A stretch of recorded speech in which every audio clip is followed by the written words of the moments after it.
Good morning बच्चों।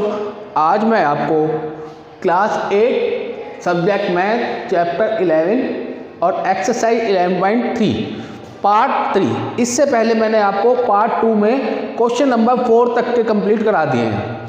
आज मैं आपको इसके आगे के क्वेश्चन नंबर 5, क्वेश्चन नंबर 5 में आपको क्या दिया हुआ है कि डैनियल एक ऐसे घनाघार कमरे की दीवारों और छत पर पेंट कर रहा है जिसकी लंबाई, चौड़ाई और ऊंचाई 15, 10 और 7 मीटर है। पेंट की प्रत्येक केन की सहायता से 100 मीटर स्क्वायर क्षेत्रफल को अगर पेंट किया जा सकता है तो उस कमरे के लिए उसे पेंट की कितनी कैनों की आवश्यकता होगी। अगर 100 मीटर करता है तो इसके लिए हमें कमरे की लंबाई, चौड़ाई, ऊंचाई दी हुई है। तो आप पहले लिखेंगे दिया है, तो कमरे की लंबाई, ठीक है, लंबाई को L से करेंगे, कितनी दे रखी है 15 मीटर, ठीक है। कमरे की ऊंचाई,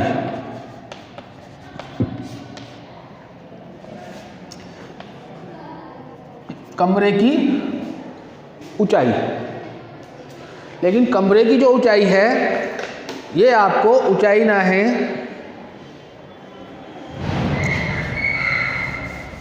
कमरे की चौड़ाई, कमरे की चौड़ाई। तो चौड़ाई को हम B से, अब कमरे की चौड़ाई जो है वो दी हुई है 10 मीटर। ध्यान से देखेंगे, ऐसे ही कमरे की ऊंचाई, ऊंचाई को हाइट ये दी हुई है आपको 7 मीटर। क्लियर है? ये तो आपको क्वेश्चन में ही दिया हुआ है। तो अब हम कमरे का कुल पृष्ठीय क्षेत्रफल निकाल लेंगे। इसलिए कमरे का, यानी कि पेंट के लिए, पेंट के लिए कुल पृष्ठीय क्षेत्रफल। क्लियर है? अब इसके लिए हमें क्या चाहिए, L B प्लस 2, सेम वैसी है ये B H प्लस HL,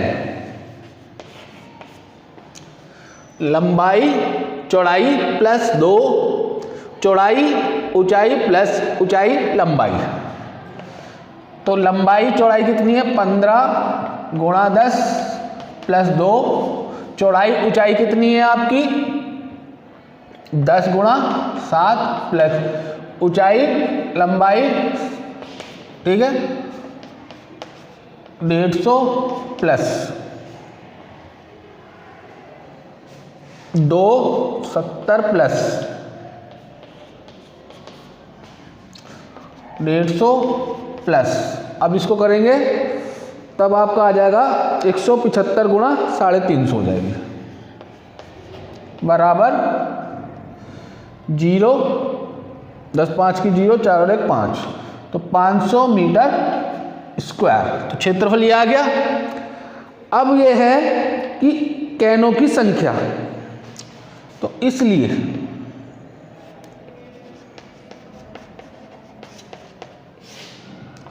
कैनों की संख्या, ठीक है। तो कैनों की संख्या के लिए क्या करेंगे,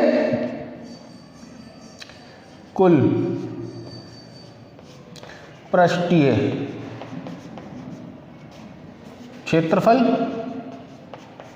जो हमने निकाला है बटे पेंट की प्रत्येक कैन से पेंट का क्षेत्रफल, पेंट की प्रत्येक कैन से पेंट का क्षेत्रफल, यानी कि उस कैन का क्षेत्रफल जिसमें पेंट भरा हुआ है। तो क्षेत्रफल कितना था हमारा 500, और वो कितनी दे रखी थी 100 मीटर स्क्वायर। ठीक है, तो कितना हो गया 5 कैन। तो कितनी संख्या निकल के आ गई 5 कैन। क्लियर है? बिल्कुल सिंपल तरीके से जैसे भी आप करते जाओगे वैसे ही वो आपके सामने क्लियर होता चला जाएगा, लेकिन क्वेश्चन को ध्यान से पढ़ेंगे आप बस। ठीक है, अब है आपका क्वेश्चन नंबर, नेक्स्ट क्वेश्चन जो है क्वेश्चन नंबर 6। अब क्वेश्चन नंबर 6 में भी आपको बस इनके फॉर्मूले आपको ध्यान से करने हैं। फॉर्मूले अगर आप ध्यान से करेंगे तो आपको अपने आप ही क्वेश्चन के आंसर मिलते चले जाएंगे। ठीक है, फॉर्मूले में साथ साथ ही लिखता चला जा रहा हूं। Question number 6। अब क्वेश्चन नंबर 6 में क्या है कि वर्णन कीजिए कि दाईं तरफ दी गई आकृति किस प्रकार एक समान है। दो आकृतियां दी गई है, एक आपको बेलनाकार है और एक आपकी घनाकार है, और किस प्रकार एक दूसरे से अलग है। किस डिब्बे का पार्श्व पृष्ठीय क्षेत्रफल अधिक है, यानी कि जो इसमें क्षेत्रफल दिया गया है। तो उसके लिए हमें फार्मूला अप्लाई करना है। बाकी इसकी जो लेंथ है वो इसमें आपको चित्र में दी हुई है, तो चित्र को आप ध्यान से देख लेंगे। मैं सीधा सीधा इसका आंसर करा रहा हूं। तो बेलनाकार डिब्बे का व्यास, क्लियर है? पहले बेलनाकार का ले रहा हूं। बेलनाकार डिब्बे का व्यास, डिब्बे का व्यास ये दिया हुआ है 7 सेंटीमीटर। क्लियर है? इसलिए बेलनाकार डिब्बे की त्रिज्या, बेलनाकार डिब्बे की त्रिज्या, त्रिज्या को R बोलते हैं।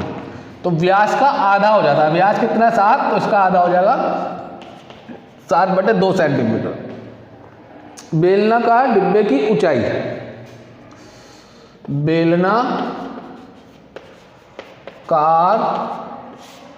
डिब्बे की ऊंचाई।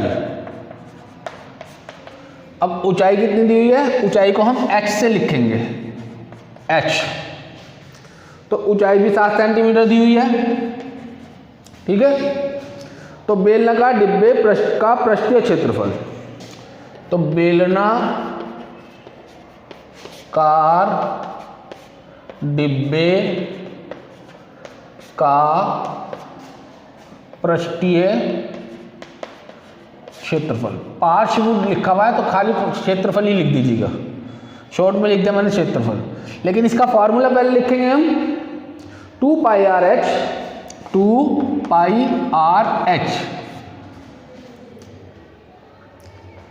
ठीक है, तो 2πRh। अब जैसे जैसे लिखा हुआ है उसी हिसाब से आप कर लो। तो 2 पाई का मान 22/7 गुणा R दिया हुआ है 7/2 और H दिया हुआ है 7। तो इस 7 से 7 कट गया, 2 से 2 कट गया। अब इससे आप गुणा कर लो तो 154 सेंटीमीटर स्क्वायर। 7 दूनी 14, 7 दूनी 14 1 15, 154 सेंटीमीटर स्क्वायर। ये आ गया बेलनाकार। क्लियर है? और अब निकालेंगे घनाकार। तो घनाकार डिब्बे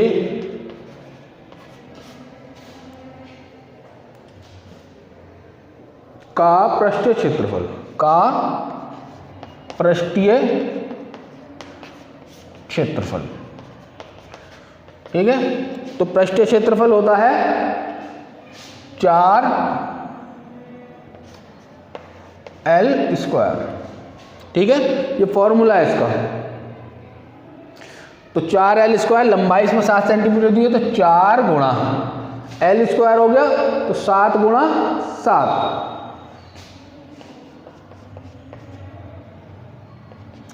तो 7 गुणा 4 निम 36, 4 चौक 16 और 3 19 सेंटीमीटर स्क्वायर। तो अब कौन से डिब्बे का क्षेत्रफल ज्यादा है? घनाकार। तो फिर आप लिखेंगे घनाकार डिब्बे का पृष्ठीय क्षेत्रफल अधिक है।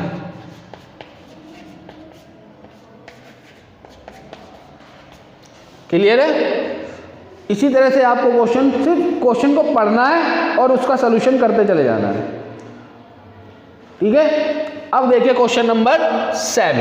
ध्यान से देखेंगे, कोई दिक्कत नहीं आएगी। सीधे सीधे से आप फॉर्मूले करने हैं और सीधे सीधे आपको आंसर निकलते चले जाएंगे। बस फॉर्मूला आपको याद होना चाहिए। तो जो जो फॉर्मूले मैं आपको लिखवा रहा हूं, इन्हें आप एक अलग कॉपी में भी आप इन्हें कर सकते हैं, नहीं तो मैं एक बार सारे फॉर्मूले आपको लिखवा दूंगा। क्लियर है? अब क्वेश्चन नंबर 7। क्वेश्चन नंबर 7 है 7 मीटर त्रिज्या और 3 मीटर ऊंचाई वाला एक बंद बेलनाकार टैंक किसी धातु को एक चादर से बना हुआ है। उसे बनाने के लिए धातु की चादर की मात्रा ज्ञात कीजिए। तो इसमें आपको क्षेत्रफल निकालना है। किसका? टैंक का कुल पृष्ठीय क्षेत्रफल। तो उसी तरीके से आपको फॉर्मूला लगाना है और उसी तरीके से आपको करना है। तो आप सबसे पहले लिखिए बेलनाकार टैंक की त्रिज्या। बेलनाकार टैंक की त्रिज्या, त्रिज्या R से बोलेंगे। तो इसकी त्रिज्या कितनी दी हुई है? इसने 7 मीटर लिखा हुआ है क्वेश्चन में। क्लियर है? बेलनाकार टैंक की ऊंचाई, बेलनाकार टैंक की ऊंचाई, ऊंचाई को किससे लिखेंगे हम? H से। ठीक है, ऊंचाई कितनी दे रखी है? 3 मीटर। क्या पूछ रहा है? बेलनाकार टैंक का कुल पृष्ठीय क्षेत्रफल। बेलनाकार टैंक का कुल पृष्ठीय क्षेत्रफल। सीधा सीधा सा क्वेश्चन है, फार्मूला लिख दो। 2 पाई r h प्लस r, ये फॉर्मूला है कुल पृष्ठीय क्षेत्रफल का।